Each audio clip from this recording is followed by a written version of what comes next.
Di persimpangan Laut Cina Timur dan Laut Cina Selatan, terhampar sebuah pulau yang pernah dijuluki Ilha Formosa. Pulau yang indah, itulah Taiwan. Sebuah negeri dengan geografi yang memukau, pegunungan terjal, pesisir yang landai. Namun, keindahan ini menyimpan sebuah paradoks, sebuah anomali dalam peta politik dunia modern. Taiwan adalah rumah bagi lebih dari 23 juta jiwa, sebuah demokrasi yang hidup dan berdenyut kencang. Mereka memiliki pemerintahan sendiri, mata uang sendiri, militer sendiri, paspor yang diakui di banyak tempat. Namun di panggung agung Perserikatan Bangsa-Bangsa, kursi mereka kosong. Sebuah ketiadaan yang begitu nyata. Kisah ini bukan sekadar catatan kaki, ini adalah realitas sehari-hari. Bayangkan sebuah negara dengan segala atribut kenegaraan namun eksistensinya terus dipertanyakan, bahkan dinegasikan.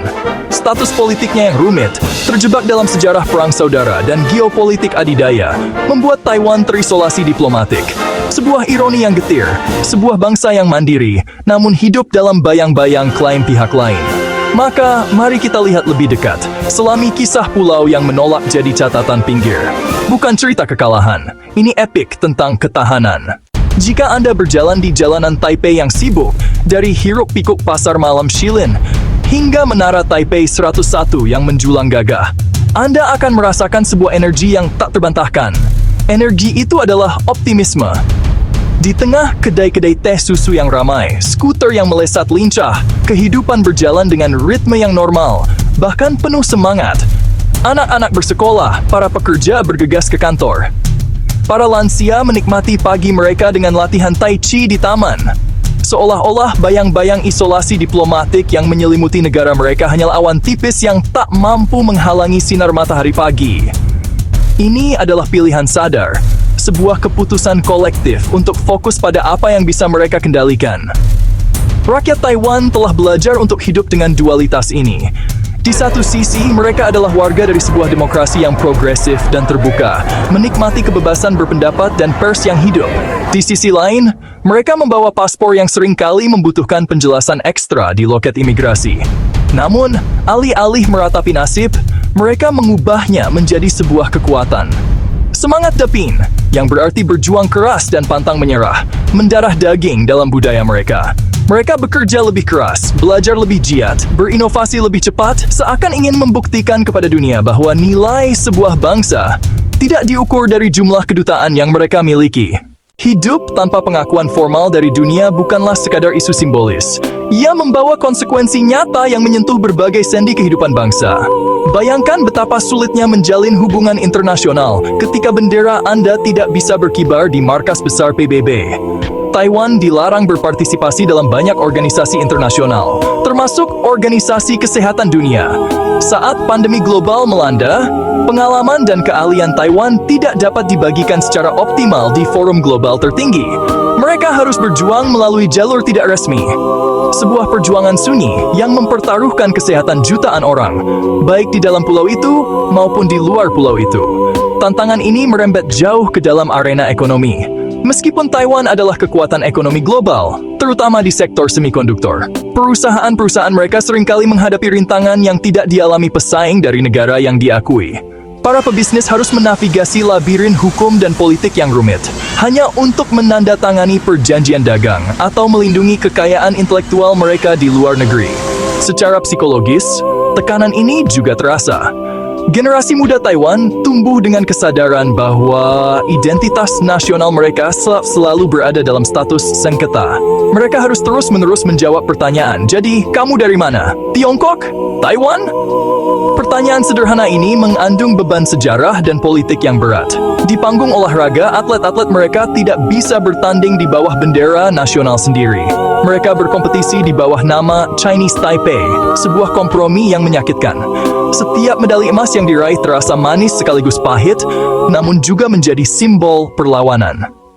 Ketika pintu-pintu diplomasi tertutup rapat, Taiwan memutuskan untuk mendobrak tembok dengan cara lain, melalui kekuatan otak dan inovasi.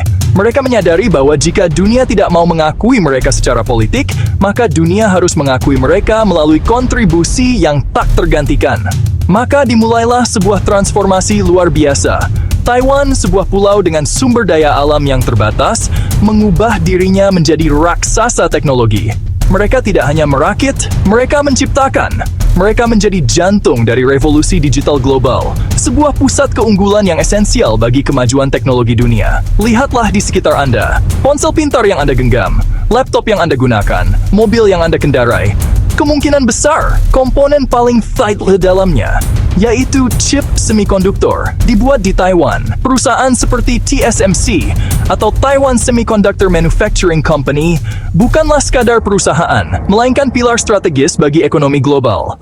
Mereka telah menguasai seni pembuatan chip paling canggih di dunia, sebuah keahlian yang membuat Taiwan menjadi pemain yang terlalu penting untuk diabaikan. Inovasi teknologi bukan lagi sekadar strategi ekonomi, melainkan telah menjadi perisai silikon mereka. Namun, pencapaian Taiwan tidak berhenti di bidang teknologi. Mereka juga membangun sistem pendidikan yang menjadi salah satu yang terbaik di Asia. Di sisi lain, mereka juga menjadi mercusuar bagi kemajuan sosial di kawasan tersebut. Taiwan adalah negara pertama di Asia yang melegalkan pernikahan sesama jenis. Kekuatan budaya juga menjadi senjata andalan mereka. Dari film pemenang penghargaan hingga popularitas global bubble tea yang ikonik. Pada akhirnya, kisah Taiwan mengajukan sebuah pertanyaan fundamental kepada kita semua. Apa arti sesungguhnya dari sebuah pengakuan? Selembar kertas dari Perserikatan Bangsa-Bangsa? Sebuah kursi di meja perundingan global? Atau bentuk pengakuan lain yang lebih hakiki, yang lahir dari keteguhan hati dan kontribusi nyata? Taiwan, dalam keterasingannya, menunjukkan bahwa kedaulatan sejati tidak terletak pada stempel pengesahan dari negara lain, melainkan pada kemampuan sebuah bangsa untuk berdiri di atas kaki sendiri, menentukan nasibnya sendiri, memberi makna bagi keberadaannya sendiri. Perjuangan mereka adalah sebuah cermin. Ia merefleksikan kerapuhan tatanan dunia, di mana politik seringkali mengalahkan prinsip. Namun, ia juga memantulkan kekuatan luar biasa dari semangat manusia. Keteguhan hati rakyat Taiwan dalam membangun demokrasi yang hidup, ekonomi yang inovatif, masyarakat yang terbuka. Di tengah tekanan yang tak henti-henti adalah sebuah inspirasi. Mungkin dunia belum sepenuhnya siap untuk memberikan pengakuan resmi. Mungkin catatan sejarah mereka masih ditulis tanpa tanda titik. Namun Taiwan tidak menunggu. Mereka terus menulis bab-bab baru setiap hari. Bab tentang inovasi yang mengubah dunia, demokrasi yang menginspirasi kawasan, identitas yang bangga dan tak tergoyahkan. Pengakuan yang paling penting adalah pengakuan dari diri sendiri. Jadi itu bergema jauh melampaui batas-batas peta politik dunia.